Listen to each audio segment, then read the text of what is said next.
Good evening, everyone. Welcome one and all to this session on mental health awareness. Before I hand over the floor to Dr. Madhu, I would like to give a brief introduction about Madhu sir. Dr. Madhu Vamsi Ganduri, Chief Psychiatrist and founder of MB Health, has built a wide network of clinics, hospitals, and child developmental centers across the Telugu states. A published author, quiz master, and mentor to many budding professionals, he also launched a mindfulness app and continues to make psychiatry engaging through his book Trivia in Mental Health. He has represented India's voice in psychiatry on international platforms from Japan to Hong Kong to the United Kingdom with a single mission to reach and help as many people as possible. So, welcome you to this session. Please start over. Thank you for the beautiful introduction. I'll just share my PPT.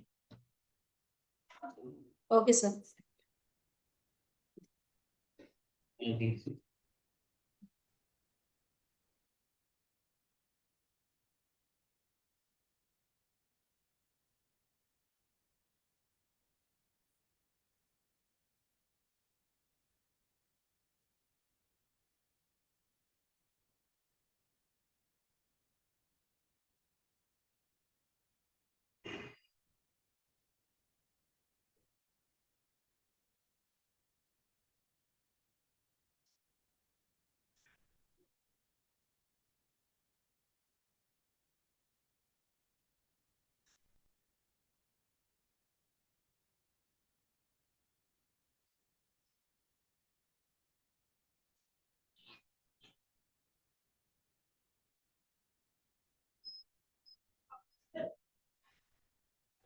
Yeah, is it visible?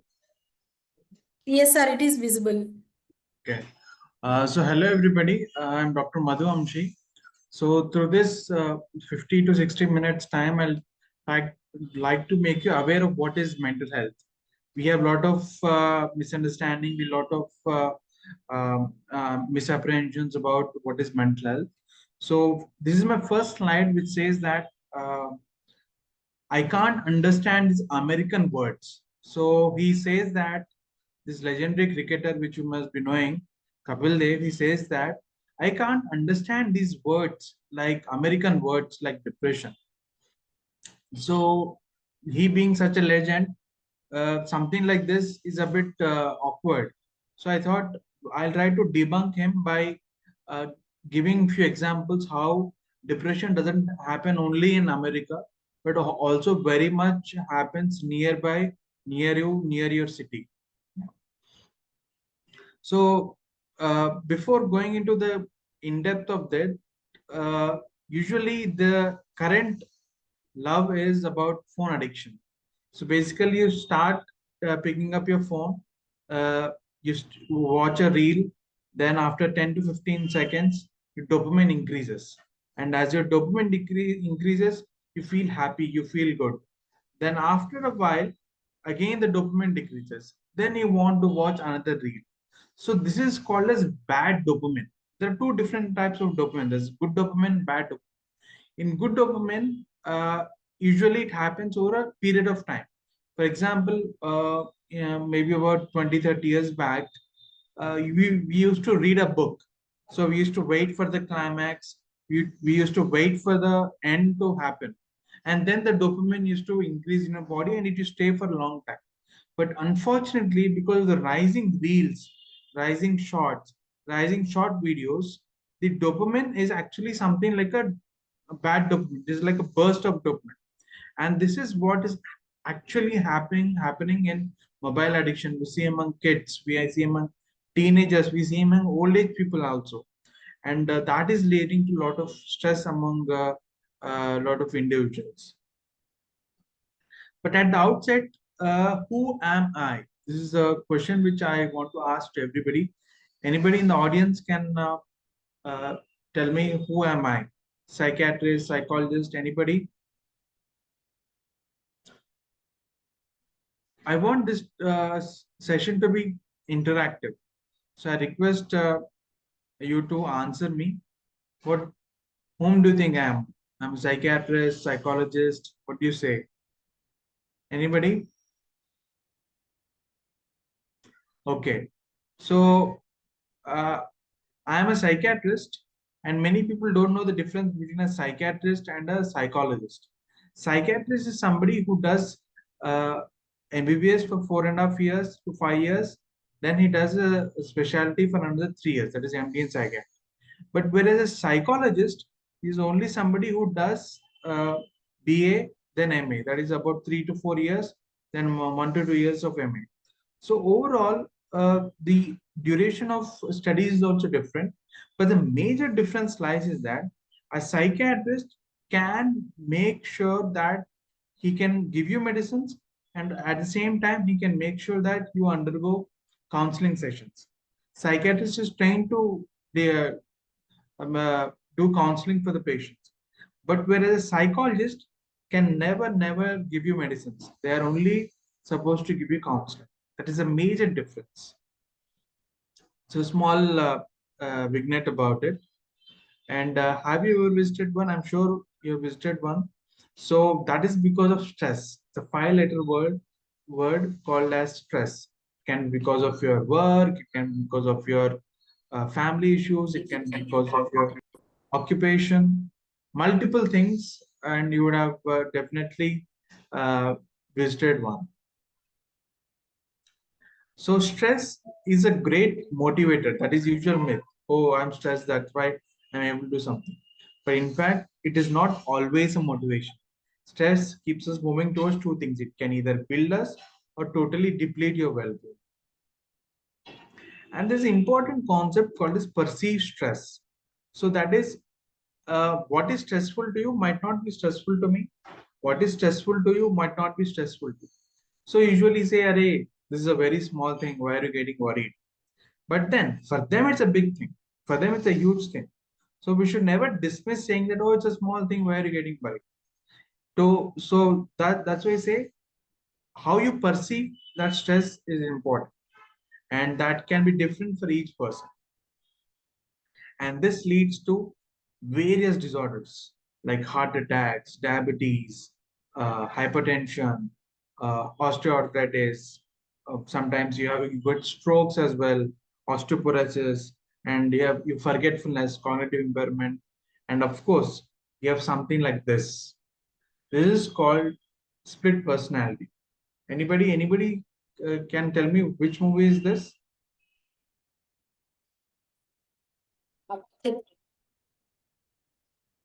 Hello, That's anybody? a Aparichitudu movie. That beautiful. So in this movie, you must be knowing that this person had 3 to 4 characters: Ramu, Remu, Aparichitudu, etc. Where whenever he used to go from one character to another, he was in acute state of stress. If you actually observe the movie, there's massive stress associated with that. So stress can not just make you feel depressed, cannot just make you feel anxious. It can also lead to something like this. This is called as dissociative identity disorder. Split personality is a general term, but scientifically it is called DID, dissociative identity disorder. And this is seen in about 1% of the world population. You must be surprised to know that. So you might think this is just a movie, but it's actual real disorder which is happening. And this movie is a movie called Three. In this, Dhanush, the leading actor in this movie, had something called as bipolar disorder, where he had extreme stress of state of sadness that is called as depression, where he was really low, not talking to anybody, away from everything, cut off, uh, and being all alone. That was a state of depression. At the same time, he was also in extreme state of mania, where he was extremely happy, extremely you saying that I can do this, I can become one of the greatest person in the world. But in reality, it's not true. That those are just his imaginations or his just thoughts. So this is called as an extreme of a pole. So one extreme you go to depression, another extreme you can go to mania. And this was seen in this movie, beautifully done by Dhanush. And in this movie, in Farhan Akhtar, the leading actor, he was suffering from something called as schizophrenia. If you have observed the movie, he was hearing voices as if somebody was talking to them, as if somebody was trying to uh, call them. But in reality, nobody was doing that. These are normal hallucinations which were happening to him. And this happens in about 1 to 2% of the world population. So hallucinations can really happen, and it can be very dreadful as well.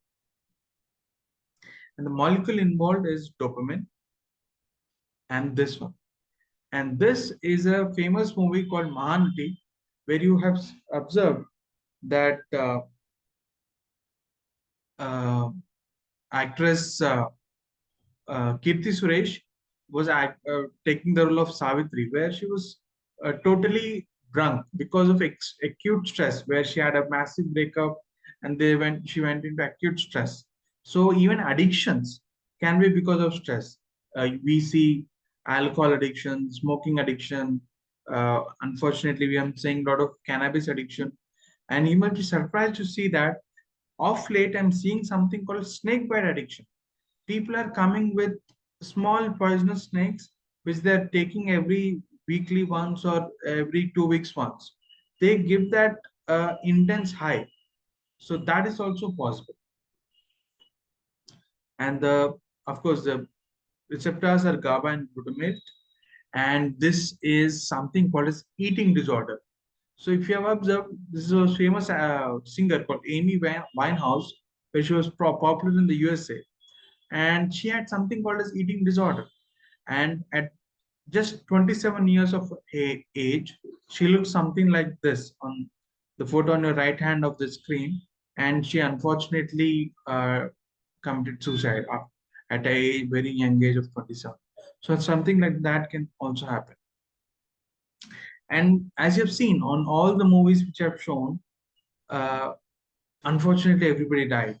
Dhanush died, the uh, Mahanati, the singer, actress Savitri died. So mental health can lead to massive suicides. About 7 lakh people die by suicide every year. One in 100 deaths were the result of suicide. And it is twice common in men than women. And you must be surprised that about three-fourths of the world population mental disorders are happening in middle income countries or low income countries. Oh, you must be thinking it only happens in the US, it only happens in Western countries. No, it is happening right in front of you. However, there's some good news. People do get out of it. For example, Deepika Padukone, she had a major depressive disorder. She got out of it. Now she's one of the leading actors. So that's people still get out of it, even though they have mental illness. And the hormone involved in depression is serotonin. You must be wondering, a person who's having schizophrenia, his name was John Nash. The photo right in front of you had received Nobel Prize in economics. So a person with schizophrenia, he had hallucinations, he had delusions, and still he ended up getting Nobel Prize in economics. So still he could overcome. Robert Downey Jr., he had bipolar disorder and is the leading actor in Hollywood. We know Honey Singh. Honey Singh is also diagnosed with bipolar disorder. Now he's again back to work. He's also doing good. So there are a lot of people who have disorders, but they still get back to work and they get back to normalcy and they achieve greater heights in their careers. And you must be wondering, Wasim Akram, one of the legendary ballers, he had something called as cocaine addiction, and that was after his career. After 40 plus age, he went on to get addicted to cocaine. And such a amazing bowler, one of the greatest in the world, he had something like cocaine addiction. Of course, he got out of it. Now he's one of the leading commentators in world cricket. So how did they do it? So basically, there are two ways. One is you have to identify early signs. You have to make sure that the early signs are identified. So how do you identify them? So any change in your normal activity. Suppose a person is sleeping more than the normal.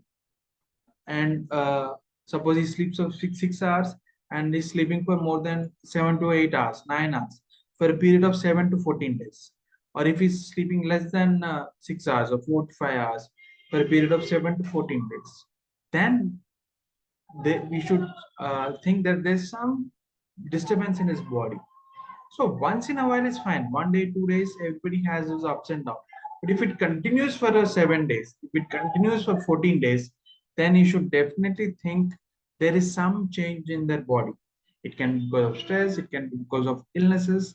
So any change in their sleep, any change in their appetite, any change in their day-to-day activities, if they're lacking concentration, if they're not coming to work, then you should think there's something happening,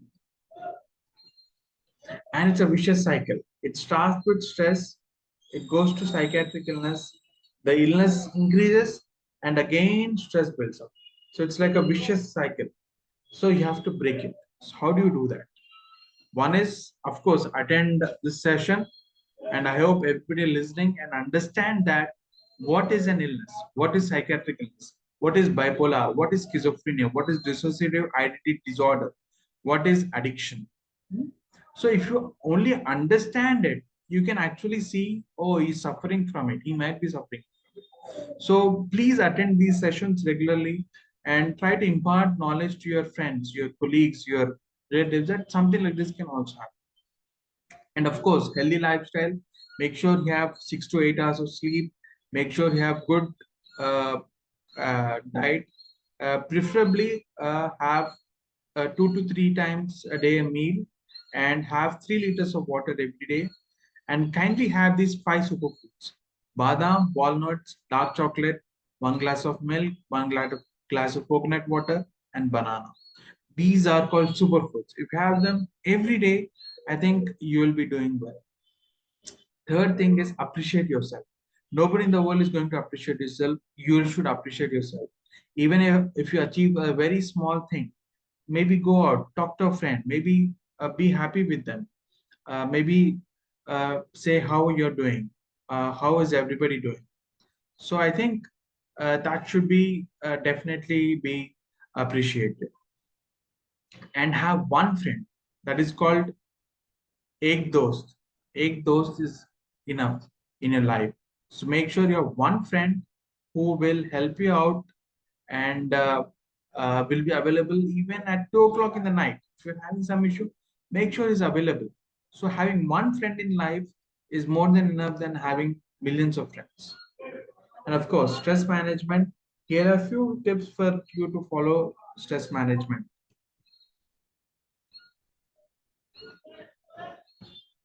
So this is something called as JPMR. So this is called Jacobson's Progressive Muscle Relaxation. In this, every day you have to just clench your fist, then clench your arms, then your forearms, then your shoulders, then your head muscles, chest muscles, abdomen, thighs. And one by one, you should do it every day for about 5 to 10 minutes. So you clench them and you relax them. You clench your arms and you relax them. So this is called progressive muscle relaxation. And this is a very good form, and I want you to do it every day. It can be done in your office, it can be done at home, it can be done anywhere. So this is a very good exercise which has to be done. Mindfulness. So mindfulness is type of meditation where you're doing an activity. Suppose you're brushing your teeth. Those 5-10 minutes, you're fully into it. You're thinking nothing but mindfulness. Mindfully doing that thing. So it can be brushing your teeth. It can be maybe having a nice cup of coffee. For me, mindfulness is while driving. When I'm driving, those 10 to 15 minutes, I'm thinking about nothing else but the road. So mindfulness is a form of meditation. Make sure you do it every day. And the best thing about this is that, see, meditation usually require a calm environment, serene environment, but it's not ready present always. So I think this will help you a lot. And of course, you can visit this website. There's a lot of mindfulness activities and other activities, and you can go through it as well. And of course, you can hug people. So when you hug people, oxytocin releases. So every morning, if meet make sure you hug them, you talk to them, and touch is more important than just saying hi from. And of course, every half an hour to 1 hour, I want you to walk. Maybe not as flamboyant as someone here, but definitely walk. Walk as much as you can. And don't sit for more than 40 to 45 minutes. And if you still have issues, can definitely come and talk to me. Yeah.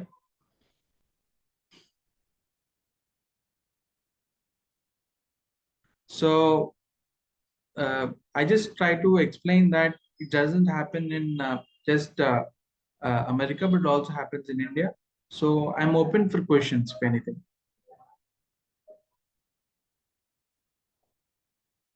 Hello, sir. Actually, we have few questions in chat box. Sure, sure. Yeah.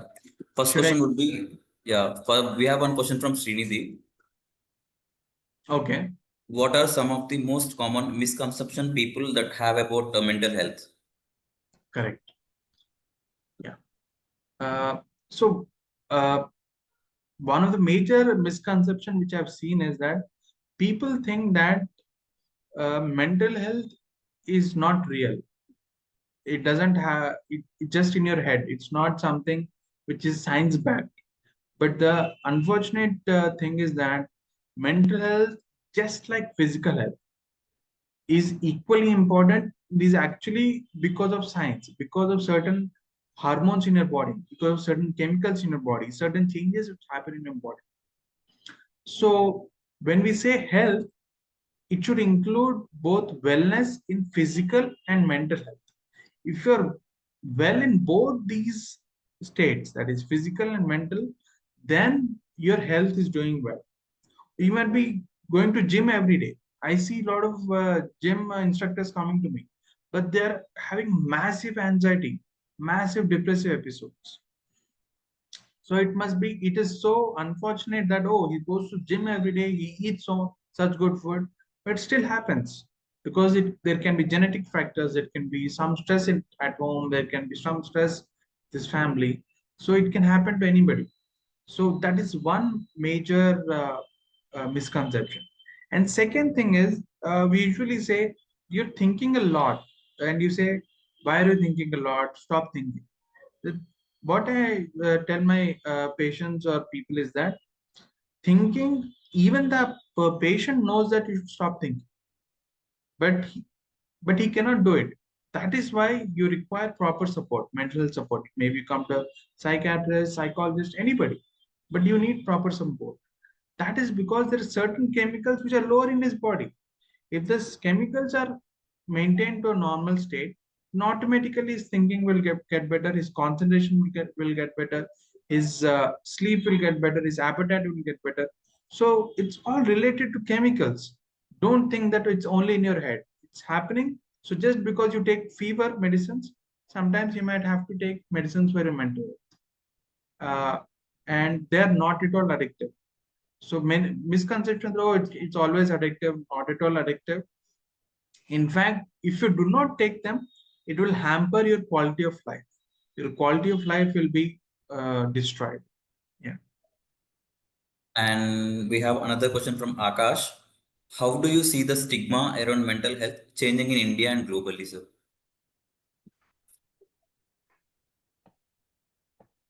Yeah. Uh, Very good question, Akash. So in India, stigma is rapidly getting better. So all thanks to the social media. So one of my friend just asked me, there are a lot of influencers who talk about mental health. They talk unnecessary things, but I feel they're at least talking. No, previously nobody used to talk about depression. Nobody used to talk about anxiety. Nobody used to even know that something like this exists, and they used to suffer all through their life. But now at least people are talking, they're coming out. It might be good, it might be bad, it might be uh, utter rubbish, but at least they're talking, there is a discussion about it.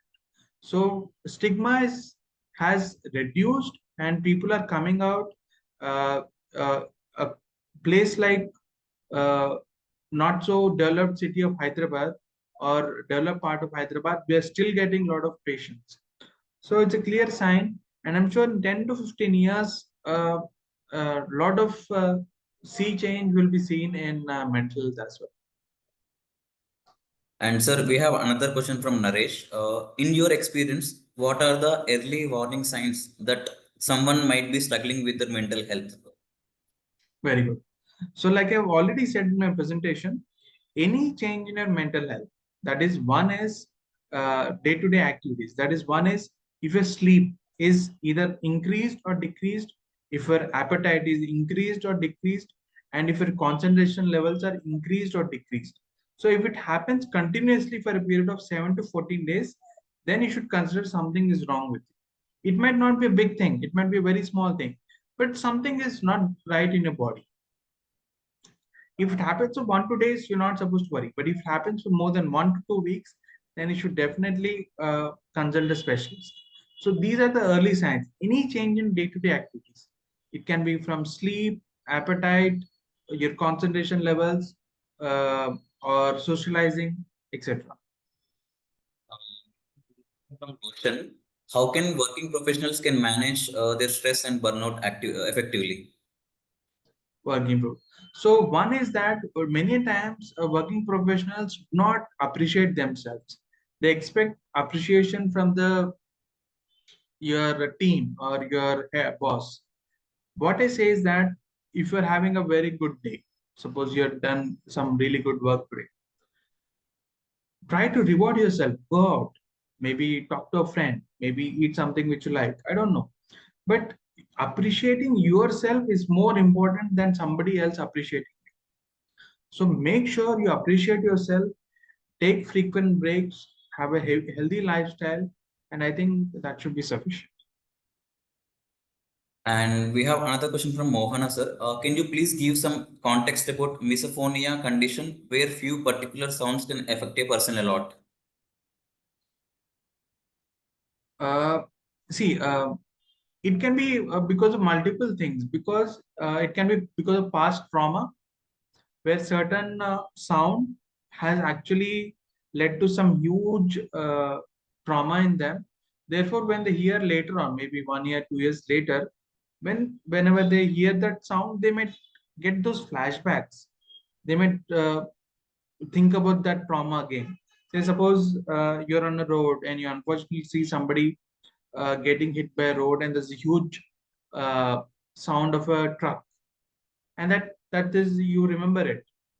But after 1 2 years, whenever you get that truck sound or any other truck with a huge sound, you might start remembering that. So these are usual misophonias which happen. But if you are able to go and meet a doctor or a psychiatrist or profession, we can actually get rid of this. These are called cognitive distortions. Because during that time you felt something wrong, that is why it has been in your head. So if we try to understand, talk to you, make changes in your understanding, then definitely you'll feel better. Oh, so that's all for the questions. So like we have only that questions. And before we wrap the session, I would like to show our platform which made this webinar successful. So I just wanted to share my screen and show what exactly the MedWorld does.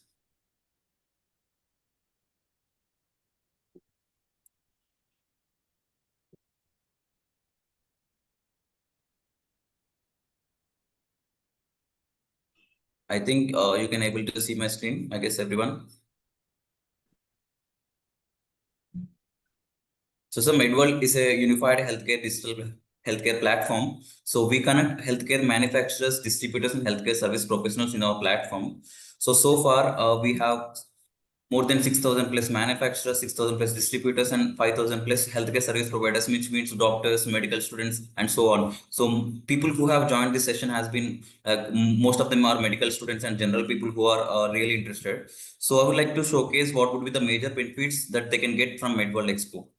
As a medical student or a doctor, they can able to attend different kind of webinars, CME programs, showcase events, and they can even get the new news and insights about a particular in healthcare sector. They can even write blogs. And if he's a doctor or he's a healthcare professional, they can create communities in our platform, and they can like meet new people who are into the same sector. and they can even browse different kind of healthcare journals, and they can even go through the different kind of medical magazines in our platform. And the major one of the best features that we are giving in MedWorld is job platform. If they click on job, they can even find any kind of jobs in our platform. So if you can see, we have different kind of job opportunities in our platform. So the major benefit would be, if they are finding out any position in healthcare sector, so our platform would be the right platform for them to apply for particular position. So people who haven't registered in our platform, please do register www.medworldexpo.com. With that, I am going to signing off. Sir, before we sign off, do you have anything to say at last?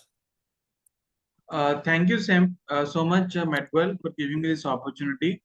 And I want you to continue talk about mental health, and I'll be available for any further sessions as well. And I'm sure this has helped our participants.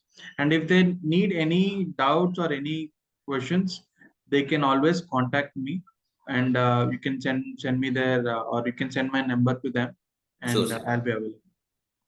Thank you, sir. Thank you so much for your valuable time.